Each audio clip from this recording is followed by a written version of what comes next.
ಒಂದು ರೀಲ್ ನೋಡ್ತೀನಿ, ಅದರಲ್ಲಿ ಒಬ್ಬ ವ್ಯಕ್ತಿ ಅವನು ಅನ್ಸ್ವೀಟೆಂಡ್ ಪೀನಟ್ ಬಟರ್ ತೊಗೊಂಡ್ಬರ್ತಾನೆ.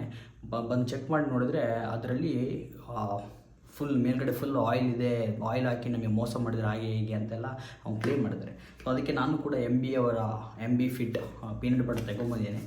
ಅದನ್ನು ತೊಗೊಂಬಂದು ನಾನು ಚೆಕ್ ಮಾಡಿದರೆ, ಸೊ ಇದರಲ್ಲೂ ಕೂಡ ಮೇಲ್ಗಡೆ ಫುಲ್ ಆಯಿಲ್ ಇದೆ. ಸೊ ಈ ಡಬ್ಬದಲ್ಲಿ 1 kg ಡಬ್ಬದಲ್ಲಿ ಆಲ್ಮೋಸ್ಟ್ ಇಷ್ಟು 10-15% ಅಷ್ಟು ಕಂಪ್ಲೀಟ್ ಆಯಿಲ್ ಇದೆ. ಸೊ ಯೂಶ್ವಲಿ ನಿಮ್ಮದು ಪೀನಟ್ ಬಟರಲ್ಲಿ 50% ಅಷ್ಟು ಫ್ಯಾಟ್ ಇರುತ್ತೆ. ಆ 50% ಅಷ್ಟು ಫ್ಯಾಟ್ ಎಲ್ಲಿಂದ ಬರೋದು ಅಂದರೆ ಪೀನಟ್ ಆಯಿಲಿಂದ. ಪೀನಟ್ ಈ ಶೇಂಗಾ ಬೀಜ, ಕಡಲೆ ಬೀಜ ಏನು ಹೇಳ್ತೀವಿ ಅದರಲ್ಲಿ 50% ಆಯಿಲ್ ಇರುತ್ತೆ. ಸೊ ಆಯಿಲಿಂದಾಗಿ ನಿಮಗೆ ಫ್ಯಾಟ್ ಬರುವಂಥದ್ದು, ಆ ಫ್ಯಾಟಿಂದಾಗಿ ಜಾಸ್ತಿ ಕ್ಯಾಲರಿ ಆಗುವಂಥದ್ದು. ನಿಮ್ಗೆ ಗೊತ್ತಿರ್ಬೋದು, ಒಂದು ಪೀನಟ್ ಬಟರ್ ಬ್ರ್ಯಾಂಡ್ ಬಂದಿದೆ ಹೊಸದಾಗಿ, ಫಿಟ್ ಫಿಶ್ ಸಮಥಿಂಗ್ ಏನೋ. ಸೊ ಅದರಲ್ಲಿ ಅವ್ರು ಏನು ಮಾಡ್ತಾರೆ, ಪೀನಟ್ ಬಟರಿಂದ ಪೀನಟ್ ಆಯಿಲ್ನ ಕಂಪ್ಲೀಟಾಗಿ ರಿಮೂವ್ ಮಾಡ್ತಾರೆ. ಸೊ ಇದರಿಂದಾಗಿ ಆವಾಗ ಅವರಿಗೆ ಪೀನಟ್ ಪೌಡರ್ ಸಿಗುತ್ತೆ ಸಾಲಿಡ್ ಫಾರ್ಮಲ್ಲಿ. ಸೊ ಅದನ್ನು ನೀರಲ್ಲಿ ಹಾಕಿ ಮತ್ತೆ ನಾವು ಪೀನಟ್ ಬಟರ್ ಥರ ಕನ್ಸ್ಯೂಮ್ ಮಾಡಬೇಕು. ಸೊ ಅದರಲ್ಲಿ ಅವ್ರು ಕಂಪ್ಲೀಟಾಗಿ ಪೀನಟ್ ಆಯಿಲ್ನ ರಿಮೂವ್ ಮಾಡಿರೋದ್ರಿಂದ ಕ್ಯಾಲರೀಸ್ ತುಂಬ ಕಮ್ಮಿ, ಆಮೇಲೆ ಫ್ಯಾಟ್ ತುಂಬ ಕಮ್ಮಿ, ಪ್ರೋಟೀನ್ ಜಾಸ್ತಿ, ತುಂಬ ಕ್ಯಾಲರೀಸ್ ಕಮ್ಮಿ. ಸೊ ಆ ಥರ ಬರುತ್ತೆ.